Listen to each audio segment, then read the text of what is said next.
Varias personas me han preguntado cómo poder diferenciar la actividad de un demonio con la actividad de un alma del purgatorio de un nivel bajo. Hay que diferenciar que el purgatorio pues tiene diferentes niveles y en los niveles más bajos pues en ese alma que se está purificando pues no tiene el aspecto que sí tiene un alma de un nivel más alto, ¿verdad? Ese alma que está en un nivel alto ya va teniendo una belleza, ya ha ganado pureza, ya ha lavado con la sangre del cordero casi todos sus pecados, pero le falta muy poco, ve la puerta del cielo muy cerquita y ya tiene sus vestimentas totalmente blancas. Le falta quizás un rosario, varios rosarios, una santa misa, ¿verdad? Pero le falta ese último empujoncito.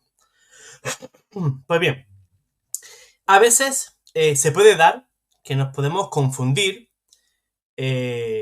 con demonios, esas almas, o con manifestaciones de otras naturalezas. Hay en la historia, pues, hay escrito, pues, demasiados libros y hay demasiada literatura de las apariciones de almas del purgatorio a personas vivas. Es algo que solamente una persona muy necia podría negar. Esas apariciones de esas almas del purgatorio siempre o casi siempre se aparecen para pedir oraciones y misas para poder elevarse y poder llegar al cielo. Una figura humana desconocida que da la impresión que no es de este mundo, aparece de manera sobrenatural y pide a viva voz oraciones y misas para ir al cielo.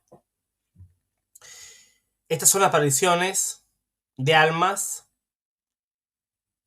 de los niveles más altos del purgatorio y por eso la experiencia es que se elevan al cielo y tardan más porque no se le aplican oraciones ni misas. Pero en el caso de las apariciones de las almas que están en niveles más bajos del purgatorio es diferente. Las almas que están en un nivel alto pues ya tienen una cierta belleza, ¿verdad? Pero esas almas que están en un nivel más bajo del purgatorio es diferente. Son más difíciles de identificar. Se les puede confundir más fácilmente con manifestaciones demoníacas y tienen pues verdaderas dificultades para comunicarse. Leyendo toda esa literatura de las almas del purgatorio, en una ocasión, no recuerdo en qué obra era, quizás ustedes la hayan podido leer, al igual que yo, se apareció un alma pues que estaba en un nivel bastante bajo de purgatorio y ese alma pues aparecía con una lengua pues bastante larga, ¿verdad? Y en el centro de su lengua como una especie de clavo, ¿verdad? Clavado en esa lengua. Y ustedes diréis, ¿y por qué ese tipo de aparición? Pues esa aparición es para mostrarte a ti y a mí que ese alma está en el purgatorio y además en un nivel muy bajo por pecados que hemos cometido con ese pequeño órgano, con la lengua. Hemos calumniado, hemos insultado, hemos difamado.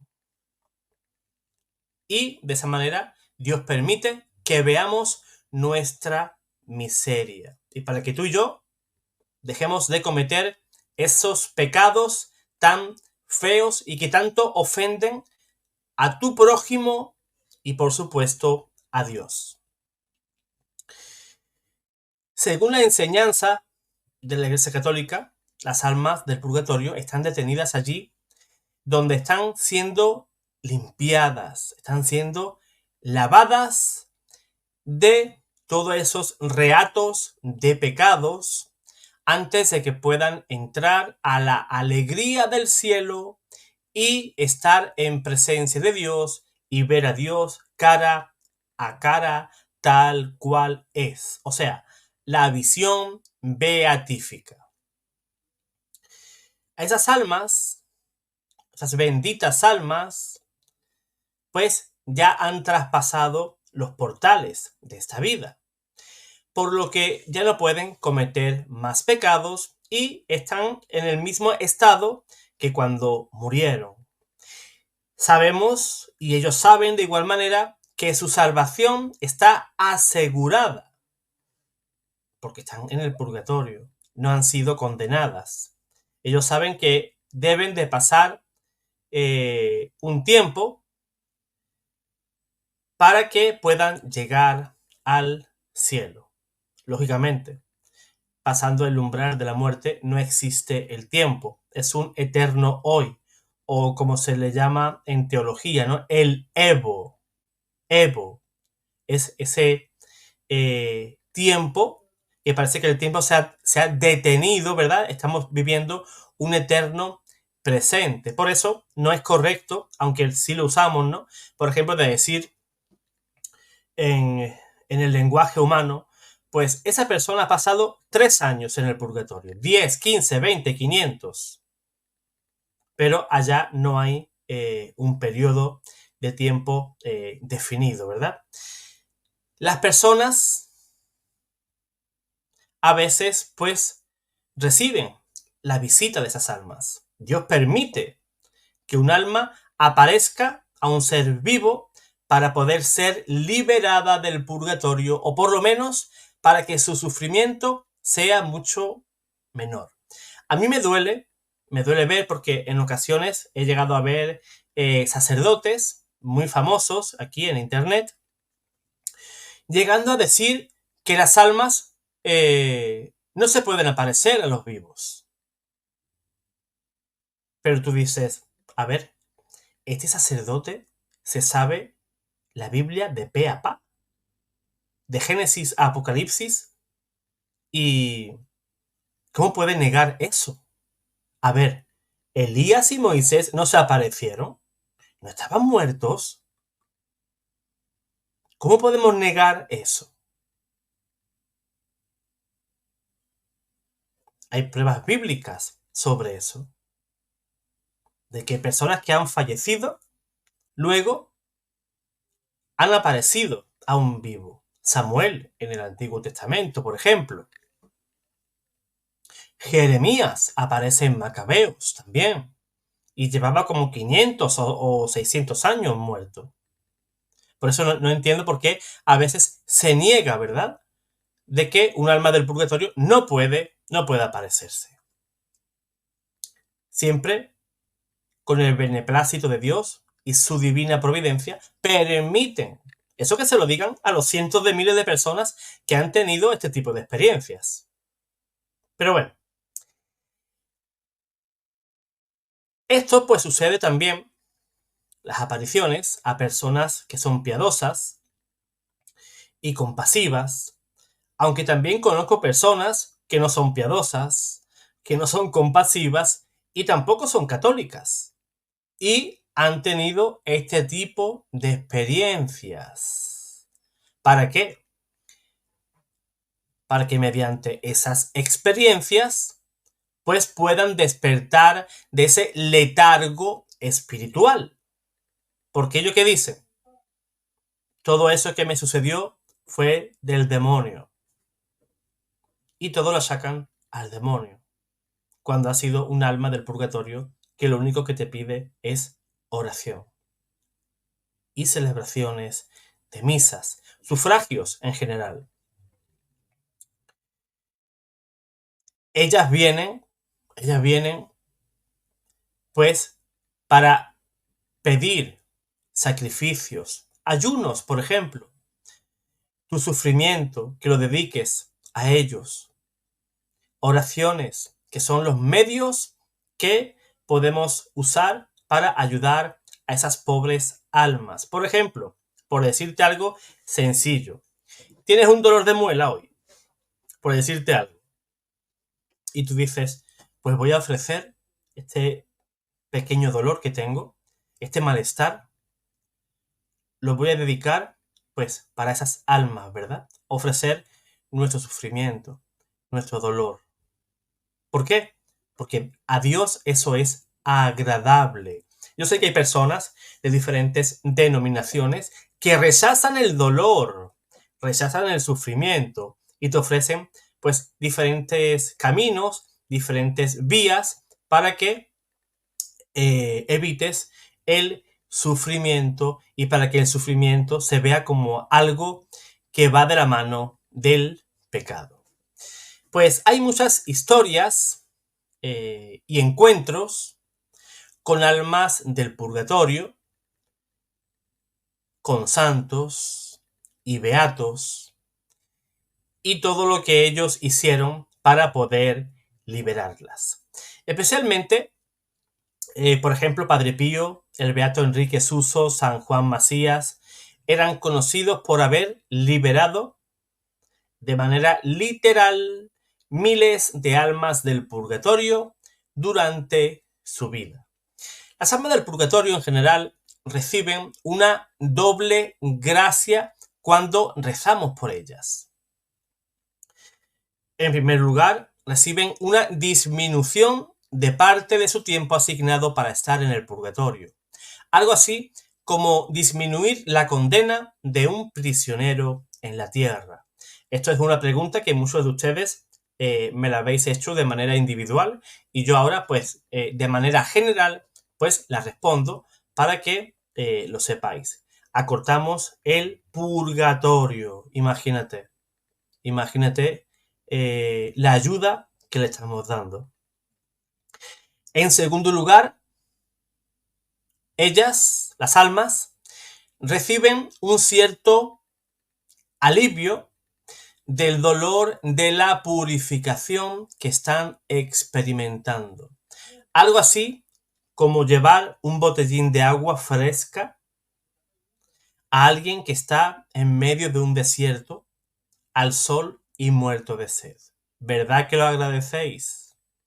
¿Verdad que es un momento único en el cual pues sientes ese frescor de ese agua que corre por tu cuerpo, ¿verdad? Y tomas ese agua y te da cierta vitalidad para seguir adelante.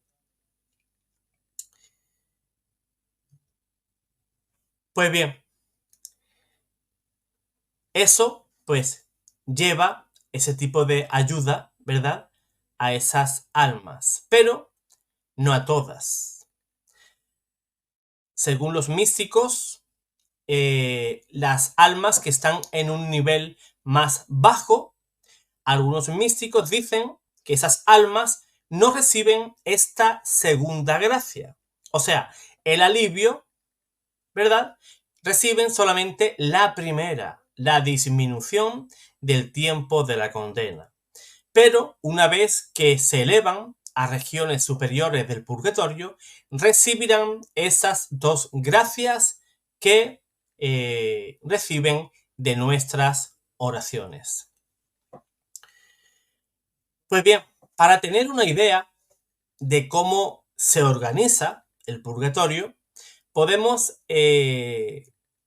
ver en un relato de una monja de Francia que murió en el año 1871, murió bastante joven, a la edad de 36 años,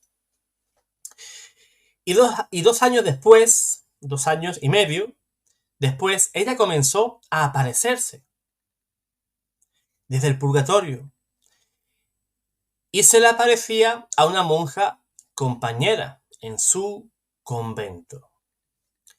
Lo cual, pues, fue publicado mientras la monja aún vivía en un folleto que se llamaba Un manuscrito inédito sobre el purgatorio.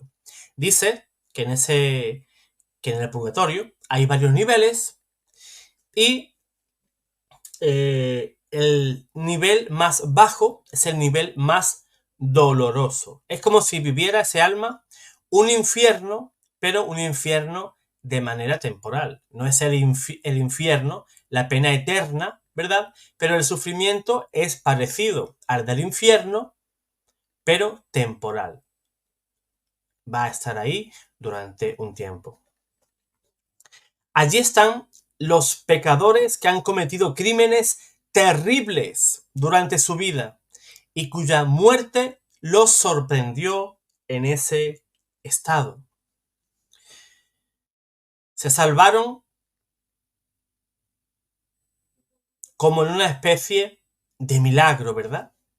Un milagro que esas almas se salvaran. Y a menudo, gracias a las oraciones de sus santos padres, que tanto sufrían por ellos, o por otras personas piadosas. A veces ni siquiera tuvieron tiempo para confesar sus pecados y el mundo pues lo tenía pues por perdido, ¿no? El mundo pensaría pues esa persona cuando muera sin remedio se va a condenar. Pero Dios, en el momento de la muerte, le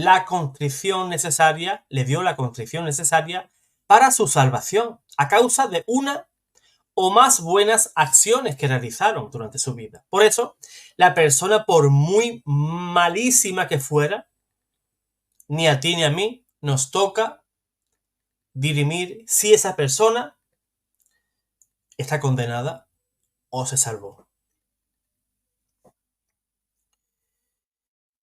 Para tales almas, el purgatorio es terrible, es un verdadero infierno, pero con la diferencia que en el infierno, pues, maldicen a Dios. El infierno es todo odio. Hasta tú mismo te odias porque pudiste hacer lo bueno y no lo hiciste. Sentirás odio por todo. Maldiciones, blasfemias, todo eso se oirá en el infierno. Dios nos libre a todos del infierno. Jesús, llévanos a todos al cielo, especialmente a las personas más necesitadas de tu misericordia. Acuérdate de esa persona pecadora, esa que tú crees que se va a perder. Reza por ella.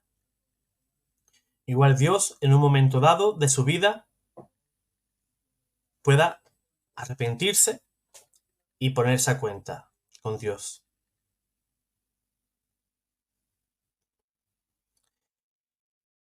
Ese alma que está en el infierno, pues blasfema y maldice a Dios. Esas almas que están en el purgatorio, todo lo contrario.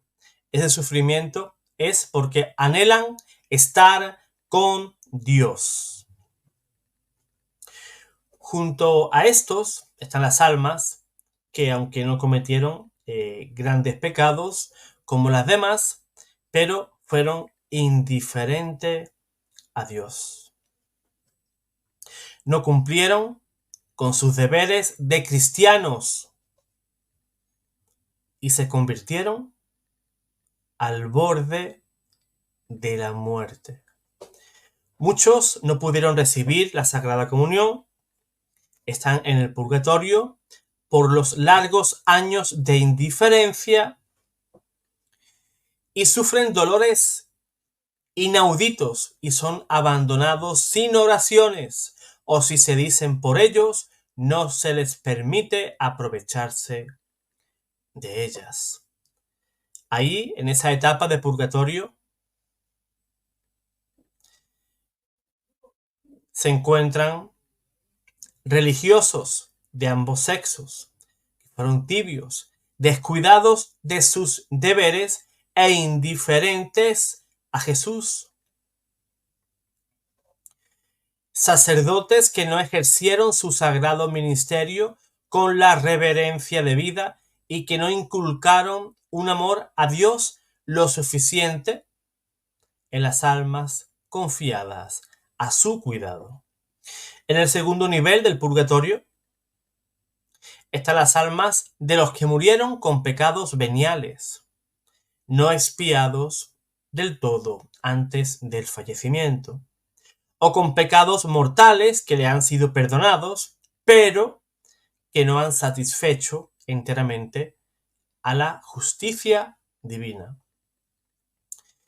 En esta parte del purgatorio también hay diferentes grados según los méritos de cada alma. Así, por ejemplo, el purgatorio de las almas consagradas o de las que han recibido gracias más abundantes es más largo, es muy largo y mucho más doloroso que el que la gente corriente piensa. El dolor más grande que el que te puedas imaginar. Por último está el purgatorio, que se llama el umbral, o en las puertas del cielo, ¿verdad? Muy pocos escapan a este.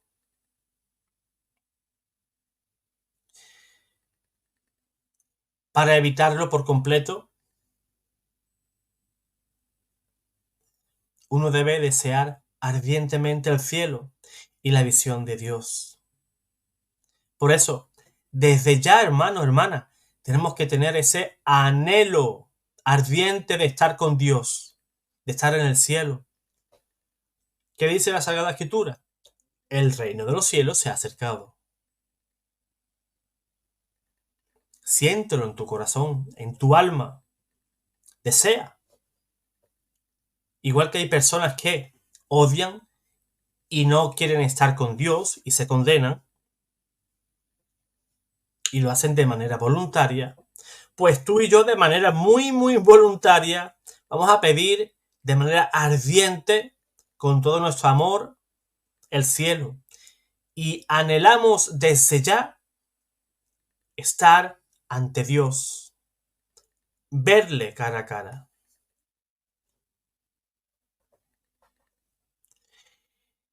Y tú me dirás, ¿y quién no desea eso?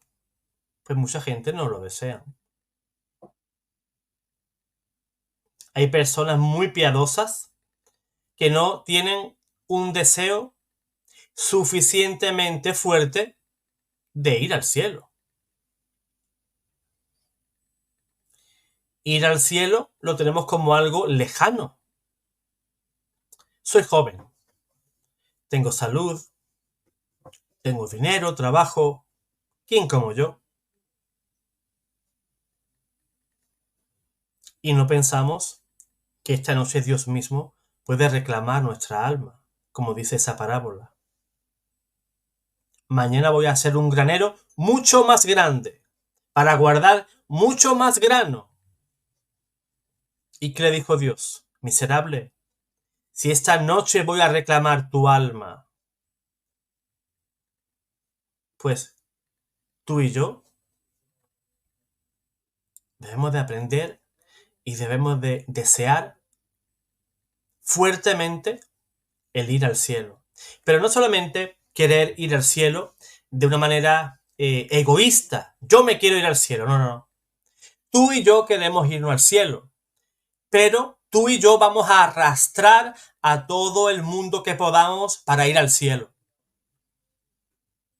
Debería ser otra de las consecuencias de querer ir al cielo, de querer estar con Jesús, con María, con la Santísima Trinidad, con los santos, con los ángeles, con nuestros seres queridos que ya lograron llegar al cielo. Igual que el enemigo, igual que el demonio, quiere arrastrar a todas las personas que él pueda llevar al infierno, pues tú y yo debemos de igual manera arrastrar a todo el que podamos para ir al cielo. A tu mujer, a tu marido, a tu padre, a tu madre, que son indiferentes a la religión. A tu vecino, ese que es un poquito ateo. O a tu vecina, aquella que es protestante. O a tu jefe, que es una persona alejada de Dios, que solamente piensa en el dinero. a tus hijos. Arrastremos a todos los que podamos para llegar al cielo. Algunos místicos dicen que el umbral se llama así, umbral o puerta del cielo, porque es un lugar muy parecido al cielo. Incluso lo llegan a describir con espléndidos paisajes, prados verdes, cantos de pájaros, riachuelos con agua, un agua que no podrían describir por su brillo, por su belleza, ¿verdad?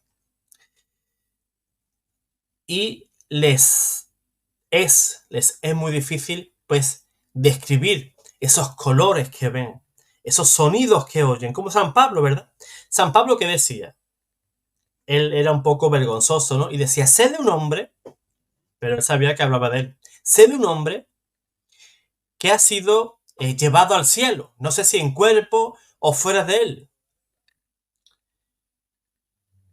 Y fue a un lugar en el cual él describe esa belleza, ¿verdad? De la siguiente manera. Dice, lo que el ojo nunca vio, ni lo que ni ningún oído oyó. Así lo describe San Pablo. Es algo que se escapa a nuestros sentidos, ¿verdad?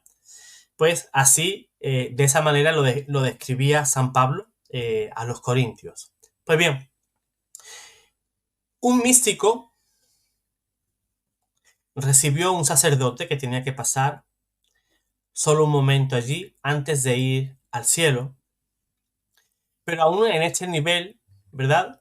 Hay sufrimiento, porque después de ver de manera borrosa, después de vislumbrar al Señor en el momento de tu juicio particular, en el momento de la muerte, existe en ese alma un anhelo insoportable de estar en su compañía.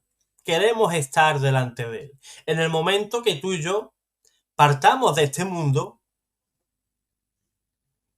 vamos a ir al juicio de manera inmediata y vamos a ver a Jesús de una manera parcial. No lo vamos a ver tal cual es, porque si no seríamos beatificados en ese mismo momento. O sea, ya veríamos a Dios tal cual es. Y en el momento que tú y yo recibimos pues esa condena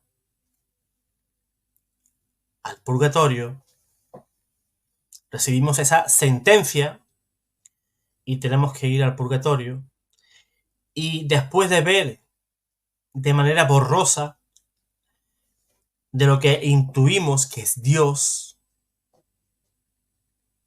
sentimos un sufrimiento enorme, porque queremos estar junto a Él. No por un ratito, no por un par de horas, sino vamos a estar con Él eternamente.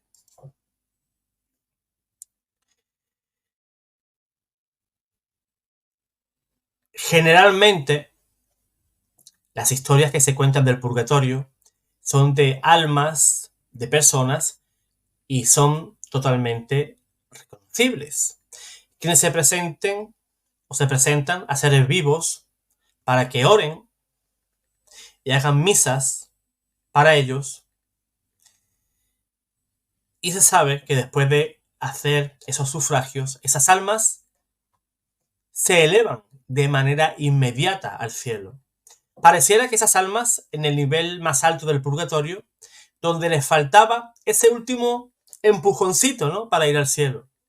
Pero no sucede lo mismo con las almas que han visitado otros místicos, como por ejemplo a Eugen von der Leyen, que nació en el año 1867 y murió en el año 1929. Eugen von der Leyen era una mujer bien educada y tenía el título de princesa. Vivió en el castillo de Wahl, en la Baviera alemana, y por orden de su confesor mantuvo un diario de sus contactos con las pobres almas. Y existe ese libro. No sé si lo habrán leído o no, pero es un libro bastante bonito sobre este tema, ¿no? Sobre las almas del purgatorio. Ella pues escribió ese diario de sus contactos con las pobres almas del purgatorio y después de su muerte fue entregado al obispo Eugenio Pacelli.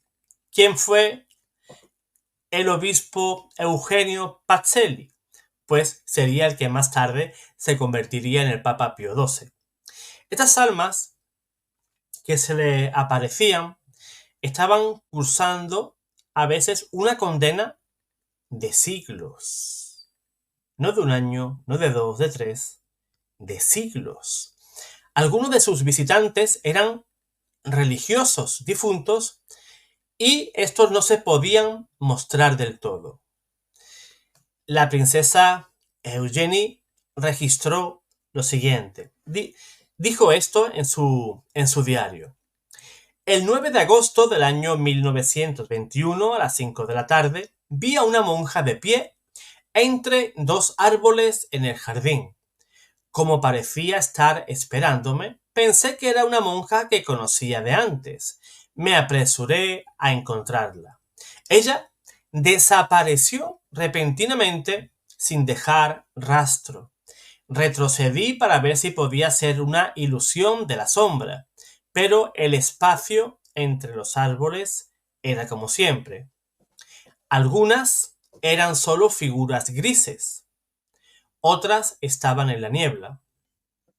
La mayoría parecía humana, pero otros parecían tener semblantes desagradables como parte de su castigo. Muchos de los que Eugene describió suenan como entidades malvadas, pero ella insistía en que eran ánimas benditas del purgatorio que venían buscando alivio, a menudo a través de la Santa Misa. A uno de esos niveles donde moraban estas almas, ella lo llegó a denominar como el abismo. Imagínense, solamente el nombre da miedo.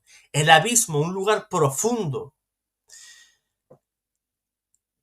A un alma que se le apareció, la llamó la abominación. Y ella decía que en otro momento pudo distinguirla claramente y escribió: es de gran tamaño, peluda y negra, resoplando de una manera horrible.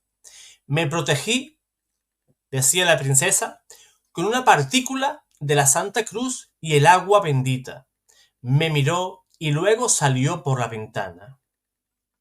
O sea, que el estado del alma no le permitía mostrarse como figura humana ni comunicarse fluidamente. En una experiencia posterior, el alma se le apareció como un árbol, y aunque esta alma la aterrorizaba, oró por ella. Rezaba por ella en la Santa Misa, ofreciendo la Sagrada Comunión y con otras oraciones. Y en unos pocos días, pues ya se aparecía con un aspecto más parecido a un ser humano. Y después de más oración, se dio cuenta de que se trataba de un hombre y no de una mujer. Unos días más de oración y ya lo reconocía. Y fíjate quién era. Imagínate quién era esa persona. Era un pastor protestante que había muerto varios años antes. Un hombre al que había compadecido y orado durante su vida. Sin embargo, el alma, pues, no llegó a darle, pues, su nombre. No pudo hablar hasta que ella ofreció oraciones por el alma y recién entonces, pues, pudo contar su historia en ese diario. Fíjense cómo personas como almas que aún no son y no fueron católicas en vida, necesitan de tus oraciones y de mis oraciones para alcanzar la alegría del cielo. Date cuenta de esa responsabilidad que tú tienes y esa responsabilidad que yo tengo. No, si ya ofrecen misas en mi parroquia, yo que me voy a meter en eso. Eso, además, es una costumbre ya bastante anticuada, ¿no? Eh, no estamos ya en la Edad Media. Yo no ofrezco misas. Eso, ¿para qué? ¿Para qué? Y debemos darnos cuenta. Debemos de darnos cuenta lo necesaria que es la Santa Misa para la pronta llegada de esas almas al cielo. Debemos de hacernos también un poquito responsables, ¿no?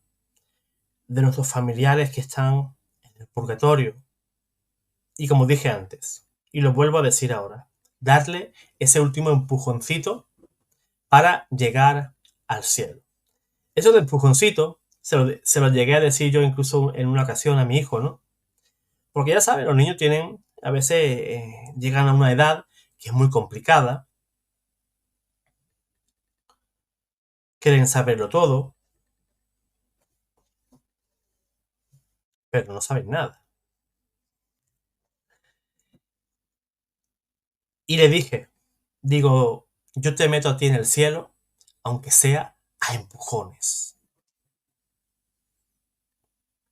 Y esa debe de ser nuestra actitud. Esos empujones serán nuestras oraciones, serán nuestro anhelo, será nuestra petición a Dios de que nuestros hijos lleguen al cielo. Yo los traje a este mundo y yo los quiero llevar también al otro mundo, al cielo.